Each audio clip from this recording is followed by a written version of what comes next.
Dans le sport, il y a le concept qu'on comprend tous immédiatement. Most Valuable Player, ou bien dans le foot où il y a à peu près le même équivalent, c'est le Ballon d'Or. Pas forcément le plus spectaculaire, pas forcément celui qui fait les meilleurs stats sur une seule saison, mais celui qui, sur la durée, dans les moments qui comptent, est là, solide, décisif et impossible à ignorer. Parce que les années 2010 méritaient ce débat plus que n'importe quelle autre décennie. Pourquoi ? Parce que tout a changé en même temps. Les franchises ont pris le pouvoir, les super-héros ont saturé le marché et les studios ont commencé à investir dans des univers plutôt que dans des individus. Est-ce que les acteurs comptent encore ou est-ce que les marques, les logos et tutti quanti ont complètement pris leur place ? C'est-à-dire que dans une décennie dominée par les franchises, qui sont les acteurs qui ont su rester indispensables ? Et à la fin, on va déterminer qui est le MVP de la dernière décennie. Non, ça rime, j'ai pas fait exprès. Alors en fait, j'ai construit ce classement autour d'une logique qui est assez claire. Et donc plus on monte, et plus l'acteur est équilibré sur l'ensemble des critères. Et donc forcément, t'as capté, plus on descend, plus il y a un déséquilibre, un critère qui brille, un autre qui manque. Parce que la domination complète sur 10 ans, en fait, c'est quelque chose de tellement rare que, ouais, c'est exactement ce qu'on cherche. Le premier critère, la constance. Bah ouais, pas uniquement un pic, nous ce qu'on veut, c'est une domination sur 10 ans. Quelqu'un qui disparaît 3 ans, même pour des bonnes raisons, bah forcément il perd des points. En gros, faut que la décennie entière, ce soit son terrain de jeu. L'impact culturel. Est-ce que cet acteur a existé au-delà des écrans ? C'est-à-dire que est-ce que son nom, est-ce que son image, est-ce que un de ses personnages a dépassé le cadre d'une salle obscure, avec des pop-corns et des gens qui font des trucs chelous. Les succès majeurs. Pas juste être présent dans un grand film, mais être le moteur d'un grand film. C'est-à-dire porter un projet, faire la différence entre un film qui existe et un film qui marque. La reconnaissance de l'industrie. Alors là c'est simple, les nominations, on prend, les récompenses, on prend aussi, le respect critique, tout ça, les Rotten Tomatoes, tout ça, ça va compter. La performance pure. On va juger, même pas les productions, on va juger vraiment ce qui se passe à l'écran, celle-là c'est le talent pur. C'est je pense l'un des critères les plus subjectifs. Certains acteurs nous touchent, d'autres touchent un peu plus que les autres. Oula. Alors avant de rentrer dans le classement, je me suis quand même permis de faire une sorte de mention honorable. On va évoquer des acteurs qui ont marqué, mais bon, pas plus que ça. Robert De Niro, Ben Affleck, qui selon moi, après ça reste que mon avis, il a interprété le meilleur Bruce Wayne. Meilleur que Christian Bale, meilleur que Pattinson. Will Smith, Tom Hardy. Et la plupart des gens, ils oublient le film Lawless avec Shia LaBeouf. Film qui se passe pendant la prohibition, tout ça. Si tu l'as pas vu, qu'est-ce que t'attends ? Keanu Reeves, Jake Gyllenhaal. En fait, il est trop bon pour rester dehors et pas assez dominant pour entrer dans le top 10. Dernière mention honorable pour un acteur qu'il faut quand même mentionner, qui a été impactant dans les années 2010 à 2020, c'est Brad Pitt. Bon, numéro 10, Dwayne Johnson. Alors en fait, il y a deux réactions possibles lorsqu'on voit The Rock en 10e position. Je pense que la première, ce serait « Comment ça que 10e ? Mec, c'est l'acteur le plus bankable de la planète !» Et la deuxième réaction, ce serait « Quoi ? Il est de ton top 10 ? T'es sérieux ?» Et en fait, les deux réactions sont totalement légitimes. Et c'est exactement ce qui rend son cas intéressant. Faut quand même poser les bases, d'accord ? Entre 2010 et 2020, Dwayne The Rock Johnson apparaît dans plus de 15 blockbusters majeurs. C'est-à-dire qu'il y a Fast Five en 2011 qui relance une franchise qui commençait un peu à s'essouffler.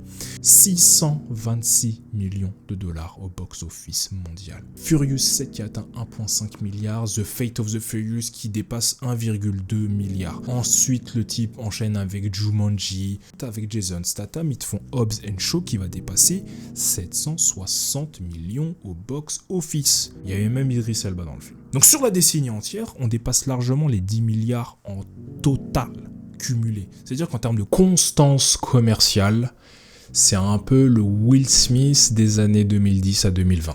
Il est injouable. Entre 2012 et 2019, il sort quasiment un film majeur par an, c'est-à-dire que le mec ne disparaît jamais. Et entre 2016 et 2019, Forbes le classe comme l'acteur le mieux payé au monde. Maintenant, regardons l'autre colonne, c'est-à-dire que The Rock, il a aucun Oscar. il a aucune nomination majeure sur 10 ans. Ses scores critiques oscillent entre 40% et 60% sur Rotten Tomatoes. C'est-à-dire qu'il ne change pas. C'est-à-dire que quand tu engages The Rock, tu engages un bloc.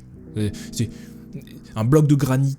Le registre de The Rock, on le connaît. C'est l'héros charismatique, tu vois, balèze de ouf, qui fait des blagues parfois, il se transforme pas, c'est toujours la même. On le connaît, il va pas prendre de risques artistiques, c'est-à-dire qu'à part Pain and Gain dans la décennie, il n'y a pas eu de film où The Rock, tu le vois dans un rôle où il va te choquer. Mis à part son film avec A24, mais c'est plus dans la décennie. Et c'est le déséquilibre total pour moi. Je peux pas. Parce que d'un côté, tu as une machine commerciale qui est sans équivalent, et de l'autre côté, tu as une absence complète de profondeur artistique. C'est ça qui lui a manqué. C'est ce déséquilibre maximal qui le place seulement en 10e position. Et une carrière qui a été construite sur la prévisibilité totale ne peut pas dominer, pour moi, dans la décennie. Comme je l'ai dit, c'est un peu du Will Smith, mais lui, c'était version stéroïde en fait. Bref. On va passer au prochain. C'est lequel déjà? Ah oui, numéro 9. Ryan Gosling.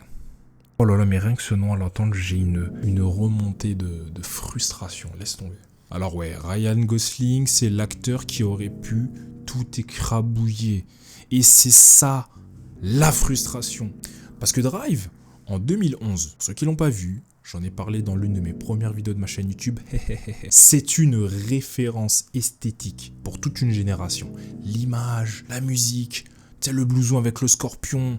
C'est trop de charisme, ça pulse, qu'il n'y a plus de charisme. Ça infuse la pop culture pendant des années. Ensuite, t'as La La Land, qui dépasse 440 millions de dollars au box-office mondial. Man, je pense qu'on se rend pas réellement compte de ce que c'était Prime Ryan Gosling.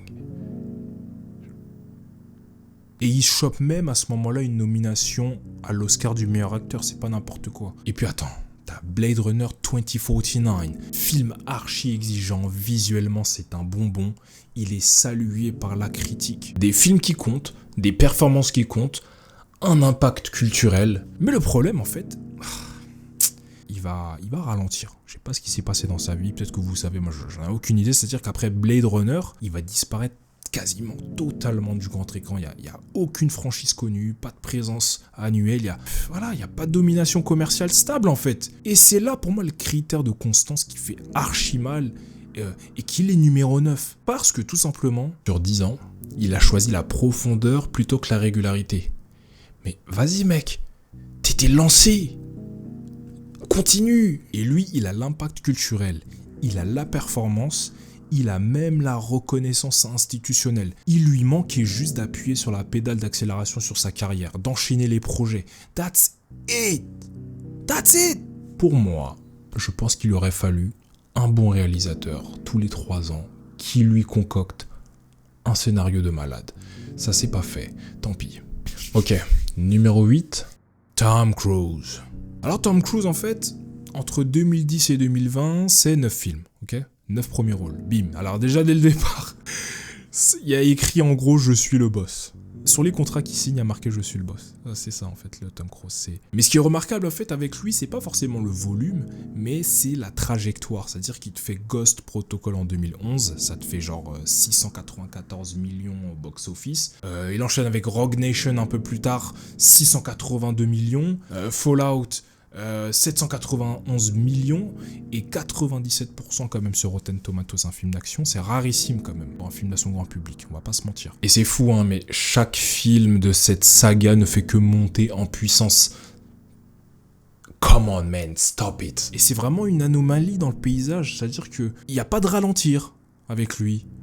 C'est toujours plus haut, toujours plus fort, toujours plus fou. Mais maintenant la question, c'est pourquoi est-ce que ça tient? Parce qu'en fait Tom Cruise, déjà, c'est un psychopathe, il réalise lui-même ses cascades. Le mec, il s'accroche à un avion en plein décollage, il saute en halo à plus de 7000 mètres d'altitude, il se fracture la cheville en plein tournage, il recommence la scène dès qu'il peut marcher. Et on ne se rend pas compte, en fait, on est dans une décennie qui est dominée par la CGI, les effets spéciaux, tout ça. Le mec te fait des cascades sans doubleur. Wow. C'est-à-dire que c'est pas un super-héros, c'est pas un personnage masqué, c'est un acteur avec son visage, son nom, son engagement. Alors ouais, pourquoi maintenant il est que numéro 8 ? Bon, parce qu'en fait sa domination elle est concentrée seulement sur un seul registre. Il multiplie pas forcément les registres différents. Hein. Le seul moment où peut-être on le voit dans un truc différent, c'est quand il a fait le film sur le retour dans le temps, là, le voyage dans le temps. Comment il s'appelle ? Tom Cruise, Travel, j'ai un trou de mémoire, oh my god. Travel Time Movie. Edge of Tomorrow.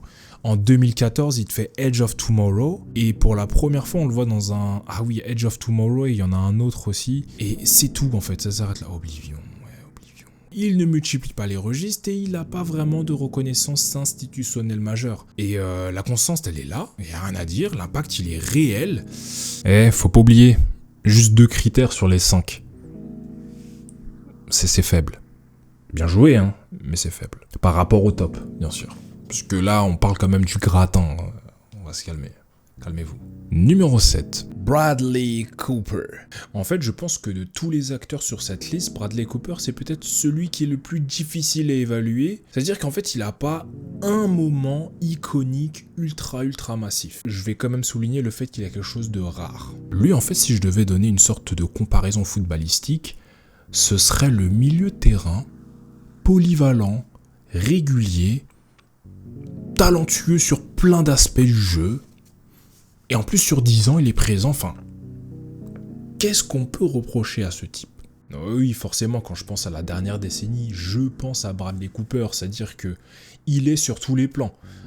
Que ce soit Very Bad Trip sur de la comédie un peu populaire, que ce soit sur Limitless qui est l'un de mes films préférés, une sorte de thriller conceptuel. Que ce soit Silver Lining Playbook aussi, tu vois, une sorte de fragilité, une bipolarité. Après, t'as des nominations aux Oscars, t'as son rôle dans American Hustle aussi, t'es le personnage un peu excessif et nerveux. Boum, 2e nomination, American Sniper, et là c'est du très lourd, c'est-à-dire que t'es sur un film qui parle de la PTSD, un peu psychologique, qui parle des vétérans de la guerre, c'est très important, c'est un sujet très sensible. Il te tape 547 millions de dollars au box-office mondial, 3e nomination. Après, faut quand même souligner qu'il se retrouve dans les Marvel. Il va prêter sa voix à Rocket dans le film Les Avengers. Il a commencé avec les Gardiens de la Galaxie, tout ça, et ensuite il se retrouve dans les Avengers. Enfin, c'est l'une des plus grosses sagas les plus rentables de l'histoire du cinéma, c'est pas rien. Mais c'est-à-dire que même en motion capture vocale, le mec, il est là, il est présent. Et après, Star is Born, il réalise, il chante, il joue, le mec est complet. Le film là avec Lady Gaga là, 430 millions au box-office. Et c'est sa 4e nomination aux Oscars. Et en plus, si je devais continuer sur le volet football, il gagne. L'équipe gagne. Genre, 4 nominations quand même. Calmez-vous les gars. Il y a très peu d'acteurs masculins qui peuvent se vanter d'avoir eu ce prestige-là, cette place-là quand même. Respectez Bradley Cooper.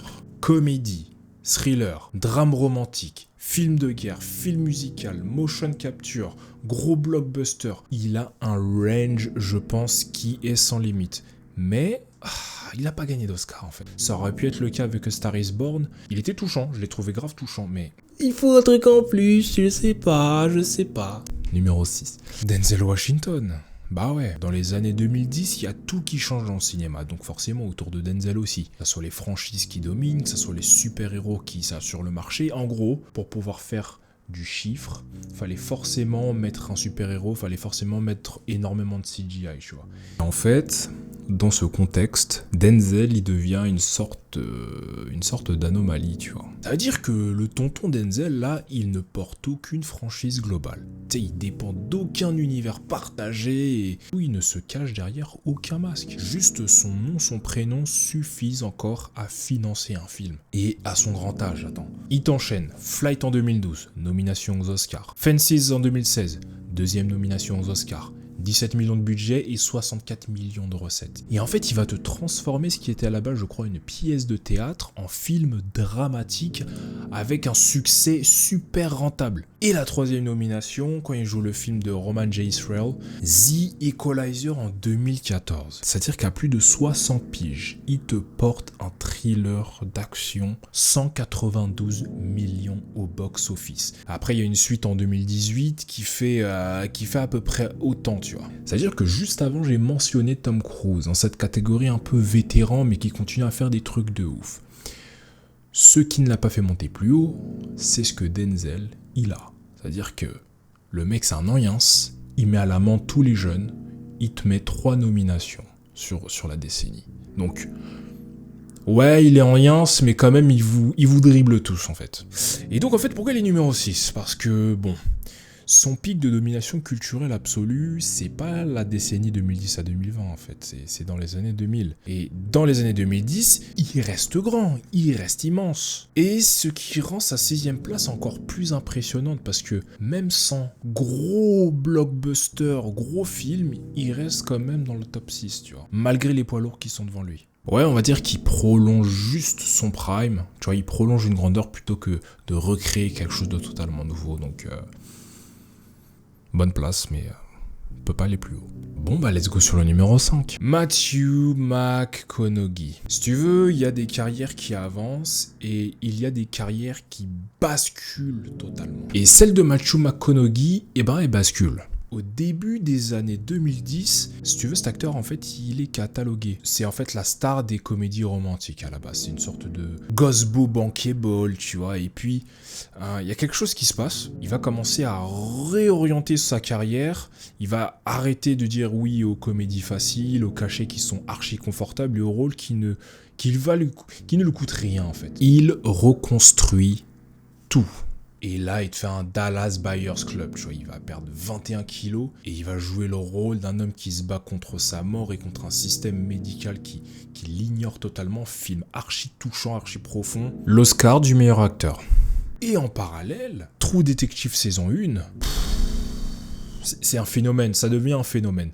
Alors oui, c'est de la série, c'est pas du film, mais c'est une série qui est tellement qualitative que j'étais obligé de le mentionner, j'étais obligé. Et il te fait Interstellar, qui dépasse 770 millions de dollars. Un blockbuster de fou malade signé Christopher Nolan. Et il prouve à lui tout seul qu'il peut le porter. L'Oscar, True Detective, Interstellar, tout ça en moins de 2 ans. Personne d'autre n'a opéré une réinvention aussi complète, aussi rapide surtout, et aussi convaincante. Maintenant, pourquoi est-ce que je le mets que numéro 5 ? Parce que malheureusement, après 2014, en fait, il y a une sorte de ventre mou, c'est-à-dire qu'il te fait Gold, il te fait The Dark Tower, il te fait des projets moins marquants. Malgré le prix et la nomination, bah, un ventre mou, je peux pas trop te monter, désolé. Mais belle perf.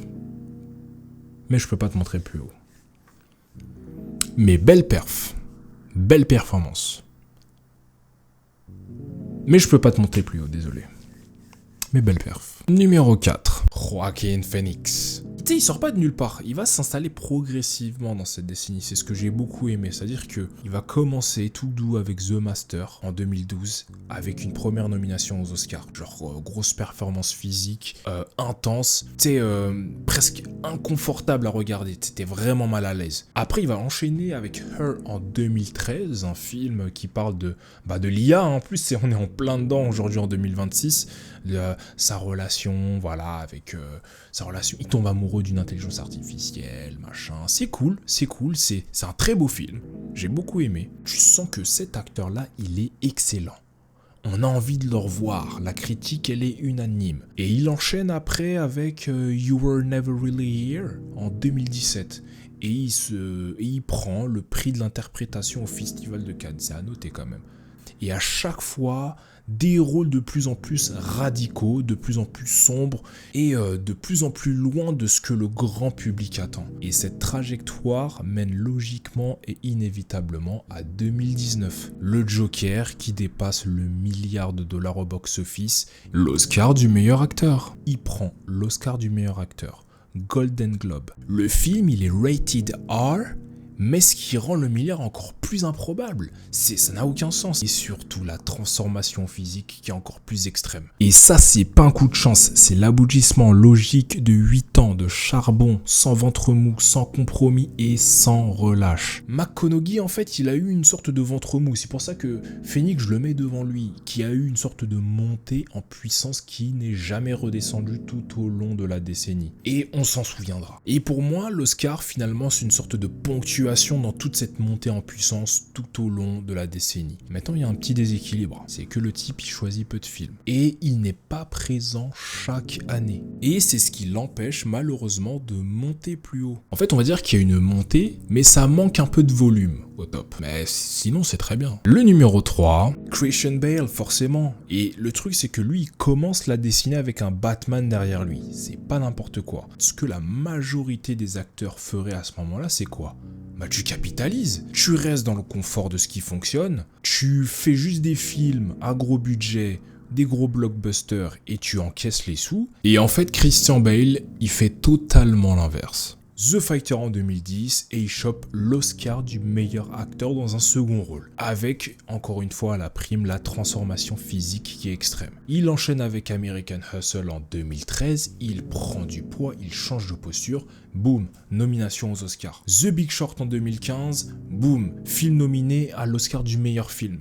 Vice en 2018, il prend 20 kills, il transforme sa voix, sa démarche, sa silhouette entière pour incarner Dick Cheney. Boum, nouvelle nomination. Et de 2010 jusqu'à 2018, le mec, il va enchaîner les transformations, il va être méconnaissable. Et c'est pour ça que quand je pense à la dernière décennie, quand je pense à transformation physique, quand je pense à adaptation dans un rôle, se fondre dans un rôle, tout ça, moi je pense à Michael Bale directement. Et je vais me permettre de refaire une comparaison footballistique, je suis désolé, là on a affaire en fait à une sorte de virtuose du ballon, une sorte de numéro 10 un peu à l'ancienne, une sorte de trequartista un peu à la Francesco Totti, tu vois.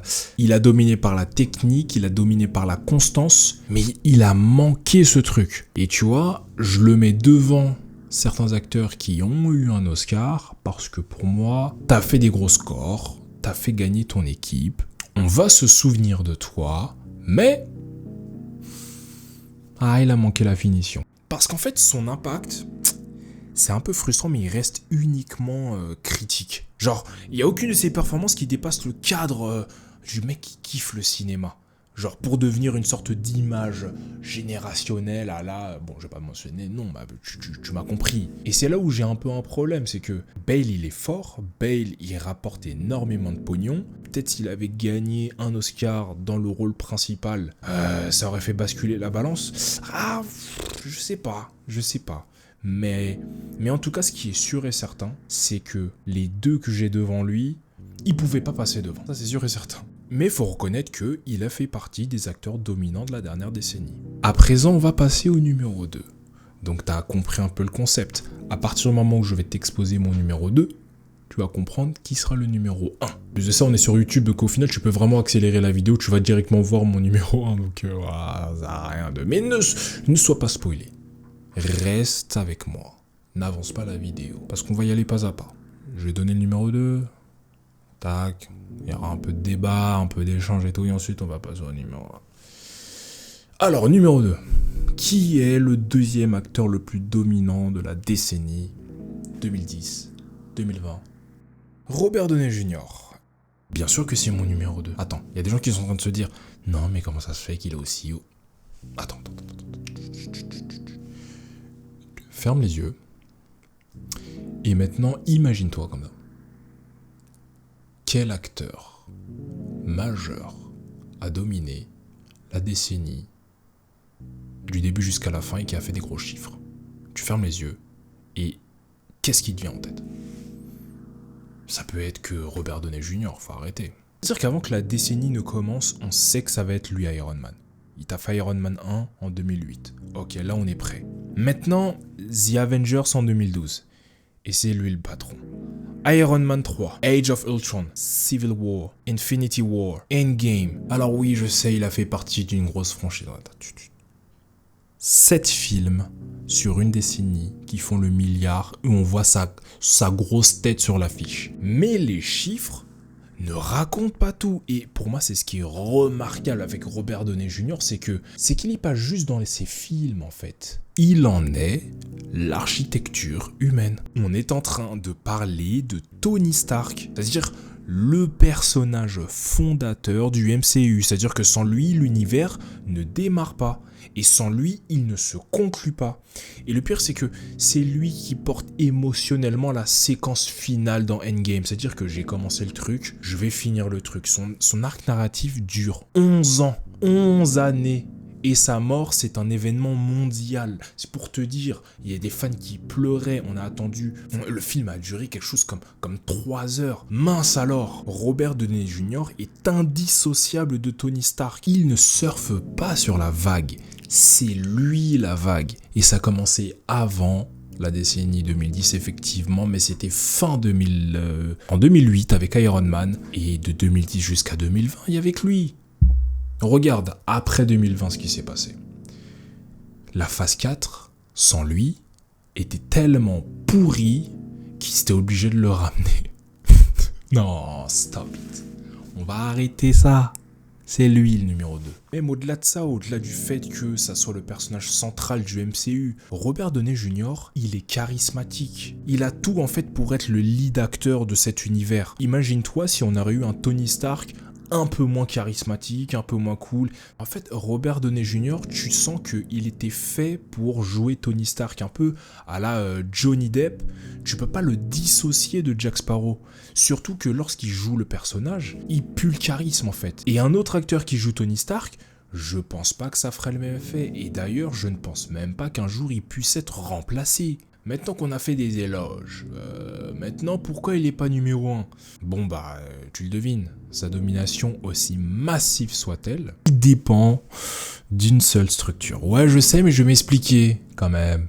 Laisse-moi juste le temps, d'accord ? En fait, le truc c'est que je vais donner en fait une sorte de comparaison basketballistique cette fois-ci, tu me permets. C'est comme Stephen Curry. Stephen Curry, 3 points, les Jeux Olympiques. Stephen Curry en fait on l'identifie à une seule équipe, ce sont les Golden State Warriors. Il a gagné uniquement avec une seule franchise. Il a fait sa carrière, toute sa carrière d'ailleurs, avec une seule franchise. Et il a gagné avec une seule franchise. On peut argumenter son style de jeu a fonctionné que dans un seul système. Ça peut être un argument. Tandis qu'il y a d'autres joueurs, LeBron James, qui ont fait gagner 1, 2, 3 équipes. Et donc ça confirme un peu le côté en fait t'es pas bon parce que tu dépends que de ce genre de système là. Tu vois ce que je veux dire ? Et oui, hors MCU, il n'y a pas vraiment de performance dramatique qui est majeure. C'est-à-dire qu'il ne multiplie pas les nominations institutionnelles et sa polyvalence en fait n'est pas démontrée au-delà de cette franchise Marvel. C'est juste ça. C'est tout ce qui manquait. Après c'est une appréciation personnelle parce que d'autres mettraient Robert Downey Jr. en numéro 1 des acteurs qui ont le plus dominé dans la décennie, et ça je le comprendrais tout à fait. Là il est l'acteur le plus central de la décennie, mais il n'en est pas le plus complet. C'est le seul registre dans lequel on l'a vu jouer. Il a profité énormément du collectif, tu vois. Et là tu es en train de te poser la question, bon. Qui est-ce que tu as mis en numéro 1 ? Mais moi, je me demande, qui est-ce que j'ai mis en numéro 1 ? Tout le monde se demande. C'est-à-dire que quand j'ai fait le top, je pense que ça a été le premier nom qui me venait en tête. Et le débat a été plus, lui, il est numéro 1, qui peut aller le déloger ? C'est comme ça que j'ai fait le top. Je l'ai mis numéro 1, et ensuite je suis ok, bon, là, lui, non, ouais, lui, non, ouais, non, c'est mort. C'était son prime. Attends, j'ai toujours pas donné. Mais attends, déjà, je te fais une sorte d'introduction, t'inquiète, on est ensemble. C'est pour le watch time. C'était son prime. Et je pense qu'au-delà du fait qu'il a dominé la décennie, il fait partie des meilleurs de ce siècle, voire peut-être de l'histoire du cinéma, c'est à débattre. Leonardo DiCaprio. Voilà ce que 10 ans de DiCaprio donne en fait. On commence en 2010, où il ouvre la décennie avec non pas un, mais 2 films en même temps. Shutter Island, ok, et Inception. 2 films complètement barrés. D'un côté, t'as un thriller psychologique avec un plot twist à la fin de taré, et de l'autre côté, t'as une sorte de film conceptuel complexe, un gros pari financier quand même, pour un film original sans franchise. 2 films, 2 registres complètement différents, 2 succès de zinzin. Mais je sais pas si on se rend compte de la dinguerie qu'il nous fait. Il commence la décennie en pétard. Et c'est pas fini, parce qu'il enchaîne.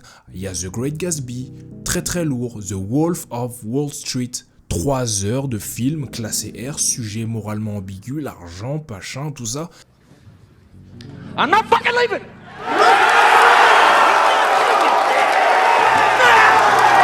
Come on. 392 millions au box-office. Et après là, il te fait The Revenant, une sorte de tournage vraiment extrême. Et là, il va te conclure avec l'Oscar du meilleur acteur. Bah ouais. 7 films différents sur cette décennie, 7 événements cinématographiques. Et est-ce qu'on peut le dire, 7 classiques.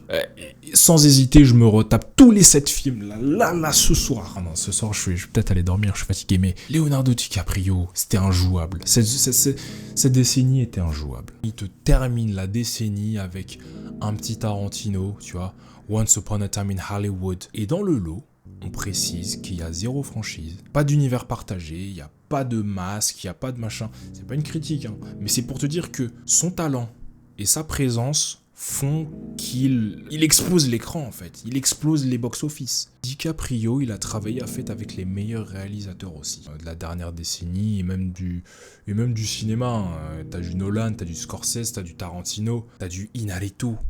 Donc on peut se dire en fait qu'il est forcément avantagé, tu vois, par le scénar, par la réal, et c'est un argument en fait qui est facile, mais pour moi, qui est faux pour juste une raison simple. Mais ces réalisateurs-là, ils ont accès à tout Hollywood. Pourquoi ils le choisissent lui, à ton avis ? Et donc s'ils reviennent vers DiCaprio, si on lui propose des contrats, on lui propose des scénars et toutes ces choses, c'est que peut-être il élève le niveau des films. Genre par exemple Inception. Sans DiCaprio, est-ce que ça marcherait aussi bien ? Tu vois, rien n'est garanti. Pareil pour le Loup de Wall Street. Est-ce que sans DiCaprio, est-ce que sans cette énergie magnétique, incontrôlable, limite un peu excessive, psychopathe, tout ça, elle vient de lui autant que de Scorsese, tu vois. Et donc Robert Downey Jr. pour moi représente la décennie industrielle. Il est à l'image un peu de cette révolution, tu sais, autour des franchises, etc. Tu vois, la domination commerciale et tous ces trucs. DiCaprio, lui, il représente la star classique absolue, celui dont le seul nom, sans costume, sans machin, sans collant, sans slip sur le collant, domine en fait, remplit les salles du monde entier, film après film, réalisateur après réalisateur, du premier jour de la décennie jusqu'au dernier. C'est-à-dire que lui, il a coché toutes les cases. Aucun déséquilibre majeur. C'est lui le MVP. Et c'est ça, une domination complète. L'acteur le plus dominant de la dernière décennie. C'est pas le cas cette décennie-là, parce que bon, il y a quand même d'autres talents bien vénères, je vais pas vous mentir, ça serait intéressant de le faire genre en 2030, tu vois, 2031 même. Mais la dernière décennie, c'est lui. Pour moi, c'est signé Leonardo DiCaprio. Il était juste monstrueux. Ouais. Like, abonne-toi, mets la cloche si c'est pas déjà fait. Commente également, dis-moi ce que t'en penses, qu'est-ce que t'aurais mis devant, derrière, top 20, top 10, mention honorable, tout ça. Et puis on se dit à très vite, à très bientôt. Ciao.